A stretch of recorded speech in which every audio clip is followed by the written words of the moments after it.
Good morning. आतापर्यंत molecular basis of inheritance याच्यामध्ये पहिला कन्सेप्ट आपण कंप्लीट केला तो म्हणजे जेनेटिक मटेरियल. बरोबर आहे. मग त्याच्यामध्ये आपण एक्सपेरिमेंटली प्रूफ केलं होतं की almost living organism have DNA as there genetic material. याच्यामध्ये एक्सेप्शन होऊ शकतं. फॉर एक्झाम्पल प्लांट व्हायरस, तर त्याच्यामध्ये RNA हा एक जेनेटिक मटेरियल राहते. बरोबर आहे. आणि मॅक्सिमम बाकीचे जे व्हायरस राहतात त्याच्यामध्ये DNA, अर्थात ॲनिमलमध्ये सुद्धा RNA राहू शकतो ॲनिमल व्हायरसेसमध्ये. पण मोस्ट ऑफ दी लिव्हिंग ऑर्गॅनिझममध्ये जेनेटिक मटेरियल कोणतं राहायला पाहिजे? DNA. हा झाला आपला मेन पॉईंट जो आतापर्यंत आपण स्टडी केला आहे. मग आता जेनेटिक मटेरियल DNAलाच काय कन्सिडर केलं होतं आपण? तर याला रिझन हे राहतं पहा का लिव्हिंग ऑर्गॅनिझम मधले जे सगळे कॅरेक्टर्स राहतात, all characters of the living organism are under the control of what? DNA. बरोबर आहे. मग आता एका ऑर्गॅनिझम मध्ये DNA किती क्वांटिटीमध्ये प्रेझेंट राहू शकतो? जो आपल्याला आजचा टॉपिक पाहायचा आहे तो थोडासा एकदम ॲडव्हान्स्ड आहे. नवीन नाही म्हणता येईल त्याला, पण ॲडव्हान्स टॉपिक ज्याला म्हणतो आपण. बायोलॉजी किंवा बायोलॉजिकल सायन्स मधला एक मॉडर्न ब्रांच ज्याला म्हणू शकतो आपण, ती तुम्हाला आज शिकायची आहे. And that branch is genomics. आता याच्यामध्ये पहा एक नवीन टर्मिनॉलॉजी तुम्हाला दिसून आली. And that new term is that is genome. कोणती टर्म दिसून आली आपल्याला? जिनोम नावाची टर्म आहे. आणि जे आपण जेनेटिक मटेरियल बद्दल इन्फॉर्मेशन घेतली आतापर्यंत आहे की नाही, DNA असेल, RNA असेल, एका सिंगल सेलचा जर विचार केला तर न्यूक्लियस मधला जेनेटिक मटेरियल राहू शकतं, सायटोप्लाझम मध्ये राहू शकतं. DNA RNA दोघांना कन्सिडर करावं लागतं तुम्हाला. मग ते न्यूक्लियस मधला काही पार्ट असेल आणि सायटोप्लाझम मधला. या टोटल जेनेटिक मटेरियलचा जे कलेक्शन आहे, total genetic material of a living cell, this is term as the genome. मी इथे एक वर्ड मानून राहिलो, तुम्हाला लक्षात ठेवायचं आहे. It is the total genetic constitution है ना. कॉन्स्टिट्यूशन म्हणजे काय? त्या सगळ्यांचं कलेक्शन, ग्रुप, संघटना म्हणतो आपण त्याला. तर या ठिकाणी जेनेटिक मटेरियल जे आहे एंटायर म्हणा, टोटल म्हणा, कम्प्लीट म्हणा, एका लिव्हिंग सेल मधलं, त्याला कलेक्टिव्हली तुम्हाला शब्द वापरायचा कोणता? जिनोम. कारण जेनेटिक मटेरियल मध्ये DNA राहील. DNAच्या सेगमेंटला आपण काय म्हणतो? जीन्स म्हणतो. The segments of DNA are known to be genes. मग अशा टोटल जीनचं कलेक्शन, एंटायर जीन्स, बरोबर आहे, representing a organism, it is called as genome. And the term genome was given by Winkler. कोणता सायंटिस्ट लक्षात ठेवायचा आहे? Winkler in 1920. तुम्हाला पेपरमध्ये विचारू शकतात द टर्म जिनोम इन्व्हेंट कोणी केली आहे. आणि जर समजा जिनोमिकची टर्म विचारली तर सायंटिस्ट लक्षात ठेवायचं आहे रॉड्रिक, TH रॉड्रिक. ठीक आहे. हे झालं तुमचं इंट्रोडक्टरी पार्ट. आता याच्यावरून आपल्याला प्रूफ हे करायचं की ऍक्च्युली जिनोमचा स्टडी कसा करायचा आहे. लक्षात आलाय का तुमच्या? लिव्हिंग सेलचं एक्झाम्पल घ्या. पहा, युकॅरियोटिक सेल. सपोज ही एक युकॅरियोटिक सेल आहे. याच्या न्यूक्लियस मध्ये जेनेटिक मटेरियल प्रेझेंट राहील as well as in the cytoplasm. त्याच्यामध्ये न्यूक्लियस मध्ये जनरली काय राहते? DNA. सायटोप्लाझम मध्ये काय राहू शकतात? DNA पण राहू शकतो. मायटोकॉन्ड्रियामध्ये, क्लोरोप्लास्टमध्ये, प्लांटची सेल असेल तर, ॲनिमलची सेल असेल तर RNA राहील. बरोबर आहे. तर हे जे टोटल जेनेटिक मटेरियल आहे याला आपण म्हणून राहिलो जिनोम. आणि आपल्याला या टॉपिक मध्ये काय करायचं आहे तर आपल्याला एंटायर जिनोमचा स्टडी करायचा आहे. तुमच्या अजूनही टॉपिक लक्षात आला नसेल, पण आता आपण क्लिअर करू. हे सगळं म्हणून टाकतो.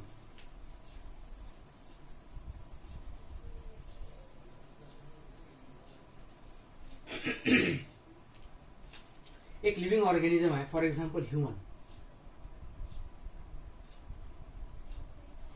आता एखाद्या ह्युमन बिंगला आपण कसं आयडेंटिफाय करतो? According to characteristics. आपण प्रत्येक ऑर्गॅनिझमचे काय स्टडी करतो?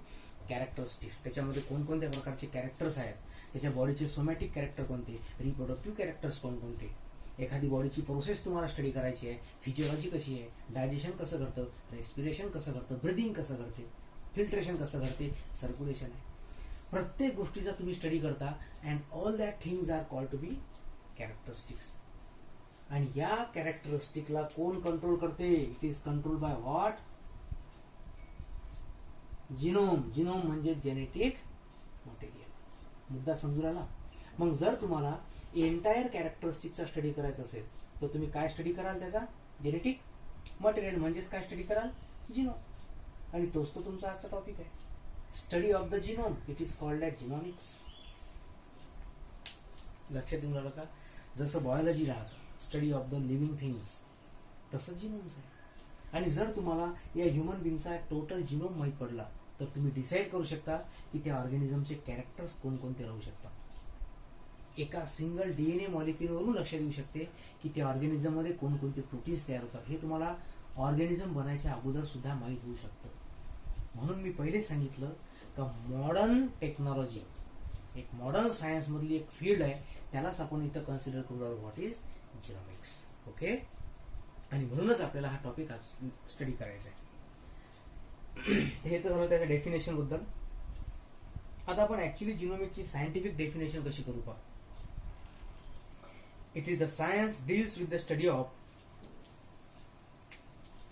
एनालायसिस. इथे आपण जर आता सायंटिफिक व्याख्या मांडू. What is mean by genomics? It is the study of analysis, mapping and sequencing of all the genes along with their functions. ही आहे तुमची टेक्स्ट बुक मधली डेफिनेशन आणि हीच तुम्हाला पेपरमध्ये राईटअप करायची आहे. आता मिनिंग पहा. जिनोमिक्सचा स्टडी करायचा आहे म्हणजे तुम्हाला जीन्सचा स्टडी करायचा आहे. हा मुद्दा क्लिअर करा पहिले. आता जीन्सचा स्टडी काय करायचा आहे तर सगळ्यात पहिले अनालायसिस. किती जीन्स प्रेझेंट राहतात, त्या जीन्सला तुम्हाला आयडेंटिफाय करायचं आहे, त्या जीन्सचं कार्य काय असेल, हे काय झालं त्याचं अनालायसिस. त्यानंतर मॅपिंग. मॅप या शब्दाचं मिनिंग काय होतं? Mapping means location. म्हणजे जर आपण यूकॅरियोटिक सेल कन्सिडर केली तर genes they are present on chromosome. हा क्रोमोझोम आहे आणि या क्रोमोझोम मध्ये असणारे जे सेगमेंट्स राहतील दॅट इच सेगमेंट है ना, याला आपण काय कन्सिडर करतो? जीन्स. मग क्रोमोझोम मध्ये या जीनचं लोकेशन काय असेल, कोणते जीन कुठं प्रेझेंट राहतात, हे काय झालं त्या जीनचं मॅपिंग. जर तुम्हाला ह्युमन बिंगचा स्टडी करायचा असेल तर total number of chromosomes are how many? They are 46. आणि प्रत्येक क्रोमोझोम मध्ये जीनचं काय असेल कलेक्शन, त्या सगळ्या जीनचं तुम्हाला काय माहित करायचं आहे? लोकेशन. सगळे जीन्स एका ठिकाणी थोडीच प्रेझेंट राहतील. आपल्याला माहित आहे की क्रोमोझोमचे लेंथ वगैरे, प्रत्येक क्रोमोझोमची लेंथ वेगवेगळी आहे की नाही, आणि every chromosome that content different kinds of the gene. म्हणून तर एका ह्युमन बिंग मध्ये व्हरायटीचे कॅरेक्टर्स राहतात. तर म्हणून काय करायचं तुम्हाला? We have to know location of all the genes present on the chromosome. This is about mapping. तुम्ही त्याचा स्टडी केला, त्याला मॅप केलं, लोकेट केलं. आता करायचं तुम्हाला सिक्वेन्सिंग. तुम्हाला हे माहित पडलंय की क्रोमोझोम मध्ये जीन्स कुठं प्रेझेंट राहतात. मग काय करायचं आहे? त्यातला एक एक जीन तुम्हाला करायचा आहे सेपरेट. कसा करायचा आहे तो आपण नंतर मुद्दा बघू. समजा तुम्ही त्यातला जीन मिळवला आणि या जीन्सला तुम्हाला काय करायचं आहे? सिक्वेन्स. जो लेसन आपण आतापर्यंत स्टडी केला मॉलेक्युलर बेसिस, त्याच्यामध्ये सिक्वेन्सचा अर्थ लक्षात यायला पाहिजे. कोणत्याही प्रकारचं जेनेटिक मटेरियल असो, it may B DNA or RNA, it is made up of what? It is made up of nucleotide sequences. आणि हा सिक्वेन्स जर तुम्हाला माहित झाला तर याचा अर्थ तुम्हाला जीनची डिटेल इन्फॉर्मेशन भेटली. एक्झाम्पल घ्या, काल परवा जो टॉपिक पाहिले आपण एमआरएनए वगैरे पाहिला होता. एमआरएनए मध्ये काय राहतात? कोडॉन्स. फॉर एक्झाम्पल AUG याला मी कन्सिडर करतो सिक्वेन्स. काय सिग्निफिकन्स आहे याचं? If there is a AUG sequence it called for methionine. म्हणजे याच्यापासून कोणतं अमिनो ऍसिड तयार होईल? मिथिओनाइन. असे 20 टाईपचे अमिनो ऍसिड तुम्हाला माहित पडू शकतात आणि याच्यापासून तुम्ही तयार करू शकता पाहिजे तो protein. Desired protein you can make. हे आहे सिग्निफिकन्स या जिनोमिक्स नावाच्या ब्रांचचं. Entire genes, entire protein, entire characters you are going to be know. ही आहे ऍडव्हान्स ब्रांच. म्हणून सांगितलंय की सगळ्यात महत्वाची ब्रांच राहील. सध्या जरी जिनोमिक्स नावाचा ब्रांचचा स्कोप आपल्याकडे नसेल, पण ग्रॅज्युएशनच्या फील्डला किंवा समोर जर आपण गेलो तर या ठिकाणी याचे खूप सारे फील्ड नवीन येणार आहेत. बरोबर आहे. याचं एक एक्झाम्पल आहे फॉरेन्सिक सायन्स. त्याचं सिग्निफिकन्स जे आहे ते आपण समोर पोहोच. तर हे झालं इंट्रोडक्शन. पाय डेफिनेशन मध्ये काही अडचण आहे का? 3 मुद्दे लक्षात ठेवायचे आहेत. अनालायसिस, मॅपिंग अँड सिक्वेन्सिंग. ठीक आहे. आता पाहू आपण या जिनोमिकचे टाइप्स.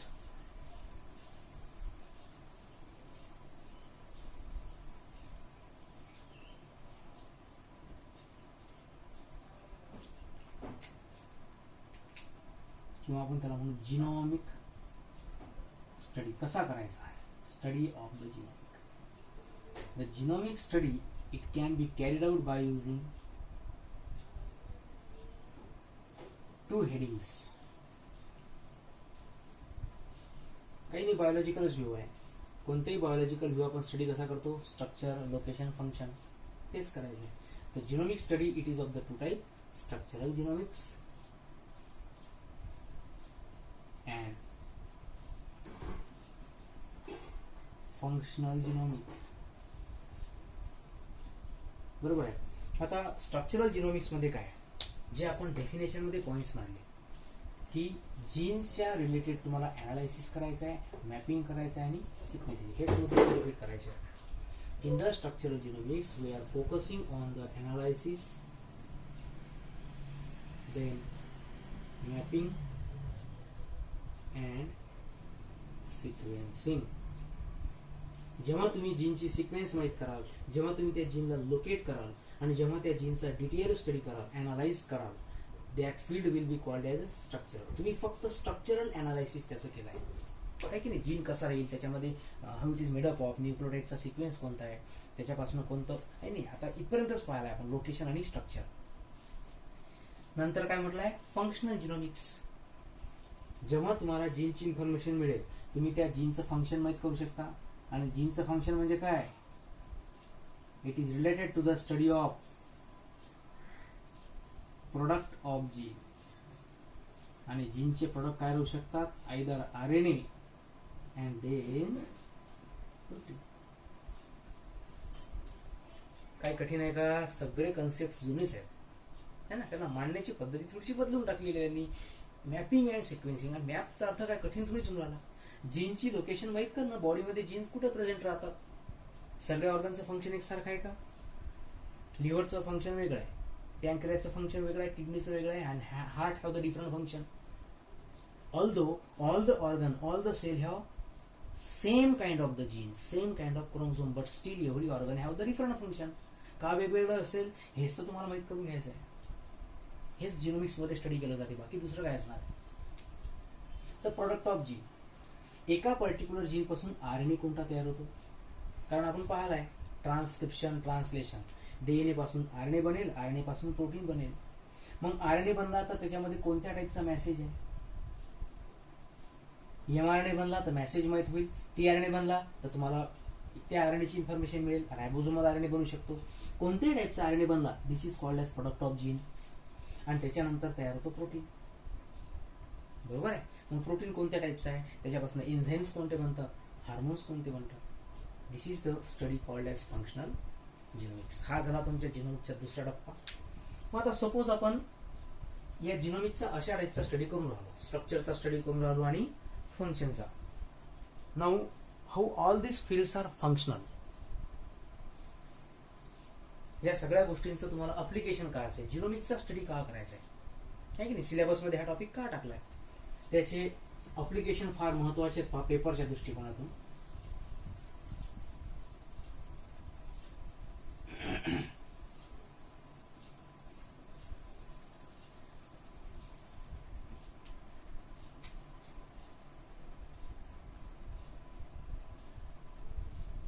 ॲप्लिकेशन्स ऑफ, किंवा फक्त ॲप्लिकेशन्स म्हणतो मी, लक्षात आलं तुमच्या कोणाचं जिनोमिक स्टडीचा. पण यातलं पहिलं ॲप्लिकेशन आहे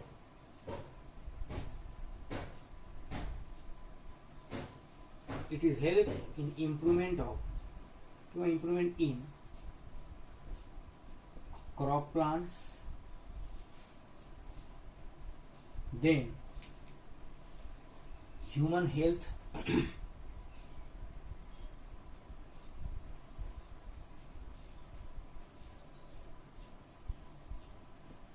and livestock. सेकंड वन आपण पहिले क्लिअर करून घेऊ कोणकोणते फंक्शन्स राहतात. तर त्यानंतर agricultural science, it is applied in the agricultural science. आता याच्यामध्ये ॲप्लिकेशन कोणतं आहे तर ट्रान्सजेनिक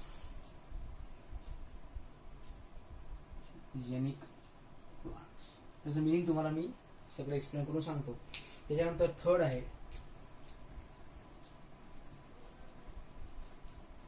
फॉरेन्सिक सायन्स. मी तुम्हाला बोललो होतो that genomics is applied in the forensic science. आणि लास्ट आहे introduction of new genes in the microbes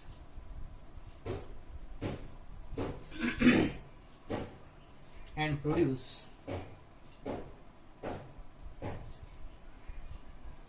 therapeutic proteins and byproducts.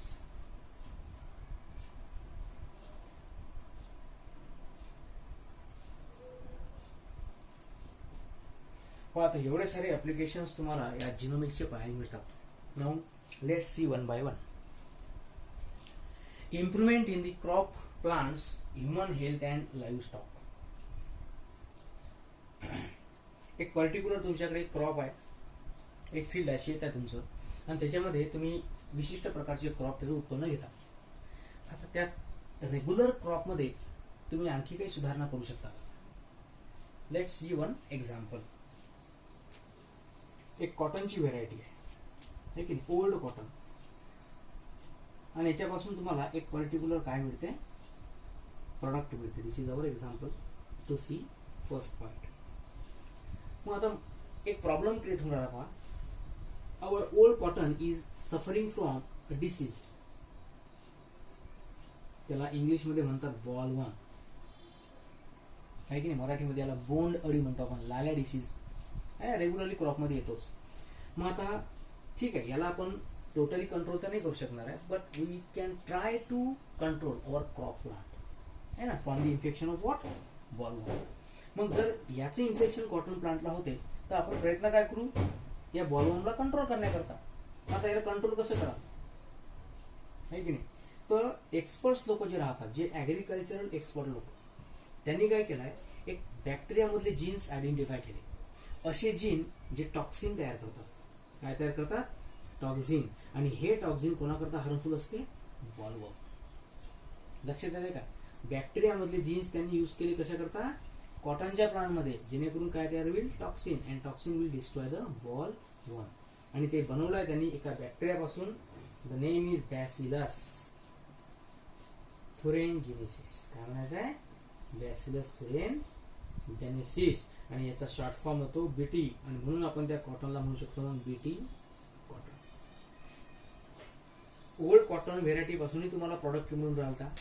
जे नवीन व्हेरायटी आपण डेव्हलप केली ऍग्रिकल्चरमध्ये, त्याच्यापासून व्हेरायटी मिळून राहिली. पण फरक काय, पहिल्यामध्ये प्रॉडक्ट जो होता तो कमी होता, आता त्याची क्वांटिटी आणि quality both we have increased. दोघांना आपण काय केलं, वाढवलंय. याचाच अर्थ आपण ओल्ड क्रॉप प्लांट मध्ये काय केली, इम्प्रुव्हमेंट केली, सुधारणा केली. असेच इम्प्रुव्हमेंट तुम्ही ह्युमन हेल्थ मध्ये करू शकता. एखादा जीन आहे सेलमध्ये जो डिसीज झाला, त्या जीनला तुम्ही डिलीट करा, त्या ठिकाणी दुसरा एखादा जीन ऍड करा. हा ठीक आहे, ही एक्सपेरिमेंटल अप्रोच आहे, आतापर्यंत सक्सेसफुल झाली नाही, but in future there may be chances. तर ह्युमन बिंगच्या हेल्थमध्ये आपण याचा यूज करू शकता इम्प्रुव्हमेंट करण्याकरता. त्यानंतर लाईव्ह स्टॉक. लाईव्ह स्टॉक म्हणजे कोणते animal, for example dairy animals आहेत, है ना, काऊज आहेत, बफेलोज आहेत, मिल्क प्रोडक्शन मिळू शकते. तर त्या सगळ्या ॲनिमलमध्ये सुद्धा काही ना काही तुम्ही इम्प्रुव्हमेंट करू शकता with the help of which field, genomics. जीनचा स्टडी केला म्हणजे तुम्ही जीन रिमूव्ह करू शकता, जीन ऍड करू शकता. आणि तिसरा मुद्दा म्हणजे जीनचं मॉडिफिकेशन्स तुम्ही करू शकता, मग तो प्लांट असो, ॲनिमल असो का आणखी काही. तर हा झाला तुमचा पहिला ऍप्लिकेशनचा point. The field can be applied in improvement of crop plants, human health and the livestock. Then come to the next one, agricultural science. एक्झाम्पल आपण घेऊ याच्यामध्ये ट्रान्सजेनिक प्लांट्स. काही कठीण नाही आहे. एक्सपर्ट लोक राहिले का त्यांचं एकच काम असतं, to go for the research. ते नवीन काही ना काही शोधत राहतात. मग आता समजा त्यांच्या स्टडीमध्ये काही जीन्स आले है ना, त्यांनी काही जीन स्टडी केले. त्या जीन पासून साहजिकच आहे कोणतं जीन असेल, it undergo expression, gene express होईल आणि त्याच्यापासून काय तयार होईल, प्रोडक्ट. मग तो प्रोडक्ट प्रोटीनच्या फॉर्म मध्ये राहू शकतो, एन्झाईमच्या फॉर्म मध्ये राहू शकतो, और मे बी हार्मोन. आता आपल्याला इथं काय करायचं आहे, ट्रान्सजेनिक प्लांट. या जीनचं अप्लिकेशन प्लांट करताय की ॲनिमल करताय.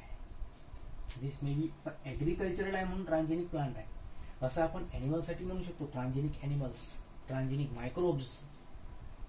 एखाद्या ऑर्गॅनिझम मध्ये जीन ट्रान्सप्लांट केला, ट्रान्सफर केला का तो ऑर्गॅनिझम झाला transgenic. The animal in which, the plant in which gene has been introduce, ज्याच्यामध्ये जीन तुम्ही ऍड केलाय त्याला म्हणायचं आहे transgenic, whether it is plant or animal. मग असे जीन तुम्हाला ट्रान्सफर करायचे आहेत ज्या जीन पासून पर्टिक्युलर प्रोडक्ट मिळेल. हे जीन्स तुम्ही कुठे ट्रान्सफर केले, फॉर एक्झाम्पल प्लांट. आणि तुम्ही त्या प्लांट मध्ये या जीनचं एक्सप्रेशन स्टडी करा की तो बेनिफिशियल आहे की हार्मफुल आहे ना. दिसून राहिलं तुम्हाला. येस, जर समजा तो जीन हार्मफुल असेल तर इट विल बी डिस्कार्डेड, त्याला रिमूव्ह करा, तो एक्सपेरिमेंट इथं स्टॉप करा. And if it is beneficial it will be applied.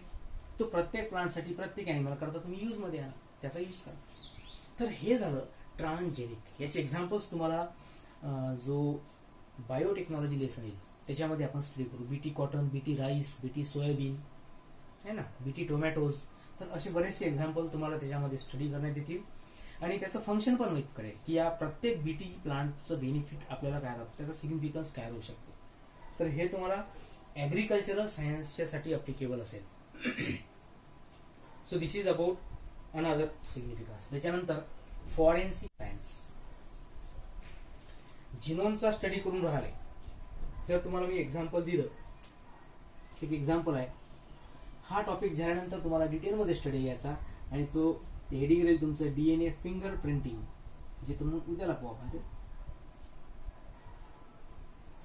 पण याच्याबद्दल थोडीशी इन्फॉर्मेशन तुमच्याकडे असेल ऑलरेडी है ना. ते सीआयडीचे सिरियल असतात, त्याच्यामध्ये एखादा क्रिमिनल असतो है ना, मर्डर केस असेल आणखी कोणती, तर त्याच्यामध्ये ते जे सस्पेक्टेड पर्सन राहतील त्यांच्यावर त्यांना शंका असेल तर त्या लोकांचा डीएनए टेस्ट केला जातो आणि त्या डीएनए पासून काय मिळवतात ते फिंगरप्रिंट.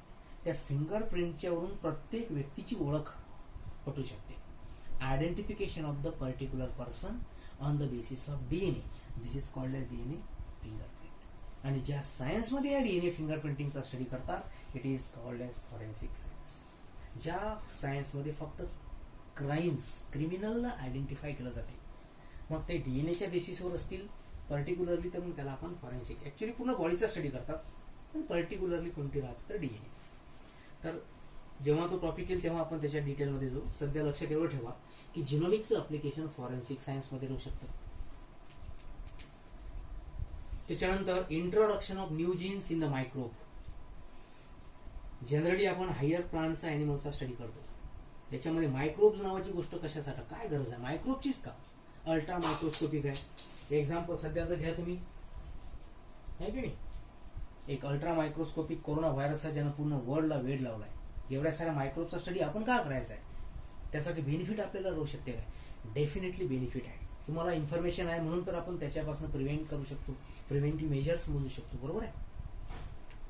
तर जेव्हा एखाद्या नवीन जीनची डिस्कवरी होते पहा, एखादा डीएनए आहे, जीन आहे, त्या जीन पासून प्रोडक्ट मिळतो. जीन आहे, त्या जीन पासून प्रोडक्ट मिळणार हे आपल्याला माहित आहे, पण तो प्रोडक्ट कोणता आहे त्या जीनचा यूज डायरेक्टली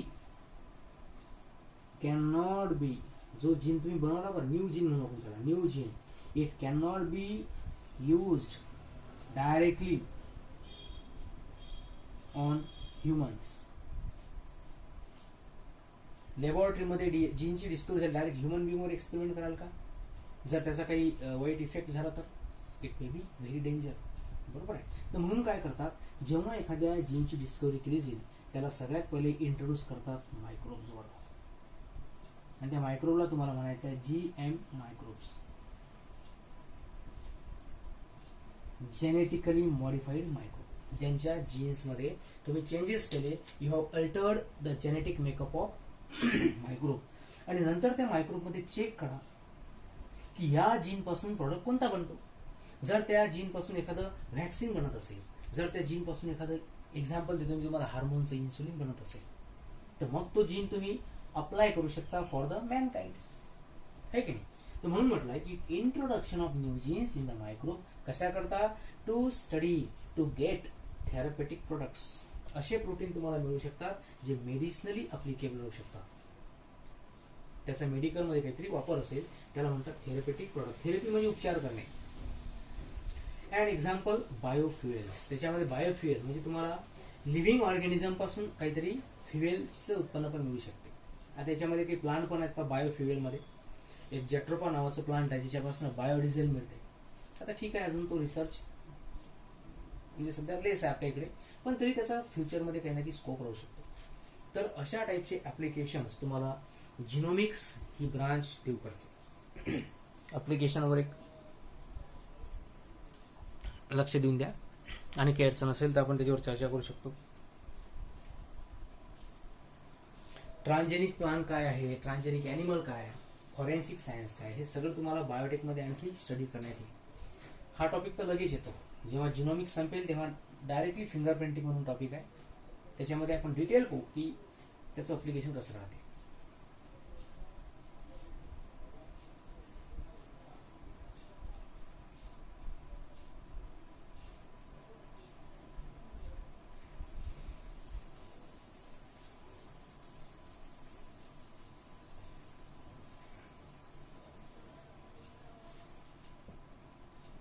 तुम्हाला with the help of internet तुम्हाला काही वर्क देतो मी.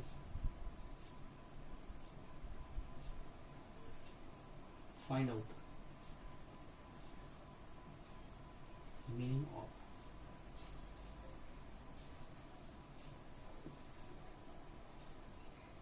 genomics mapping sequence. या 3 गोष्टींचं मिनिंग तुम्हाला आणखीन डिटेलमध्ये वाचायचं आहे. तुम्हाला एक्सप्लेन करून दिलं मी, पण ती थोडक्यात झालं आहे ना. डिटेलमध्ये तुम्ही शोधून काढा आणि या सगळ्यांचे नोट्स बनवून त्याचे थोडी 2 ते 3 टॉपिकमध्ये त्याची माहिती काढून तुम्हाला हे मला कमेंट बॉक्समध्ये पाठवायचं आहे.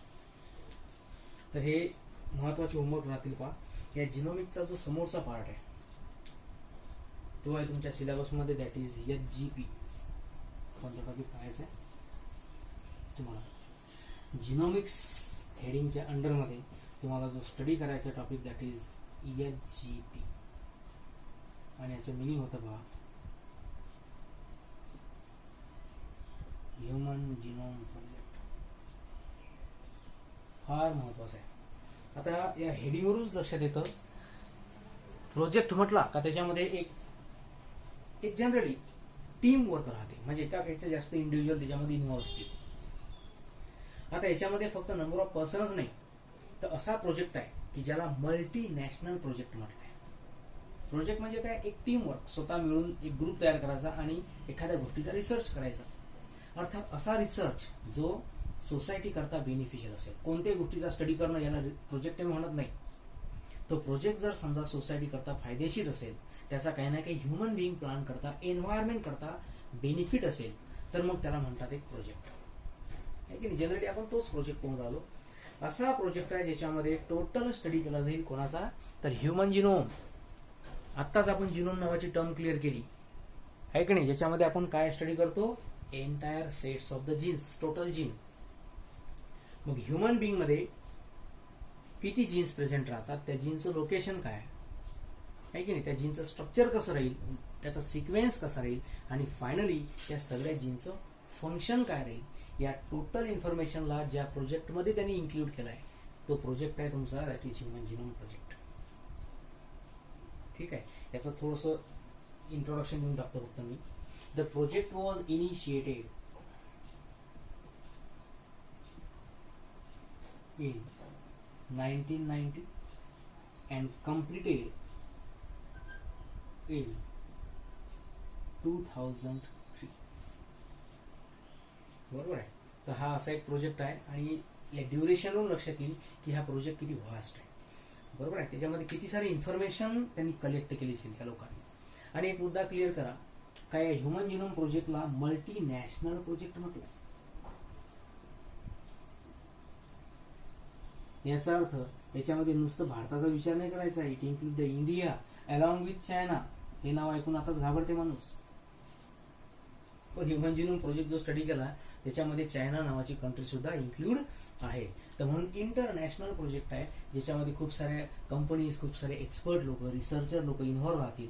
And all those make the team to study the complete genome of the human being. आता या ह्युमन जिनोममध्ये काय स्टडी केलं आहे, त्याच्या मेथड्स कोणत्या वापरल्या, त्याचं अप्लिकेशन आपल्याला काय, हे सगळं आपण नेक्स्ट लेक्चरमध्ये. Okay, thank you.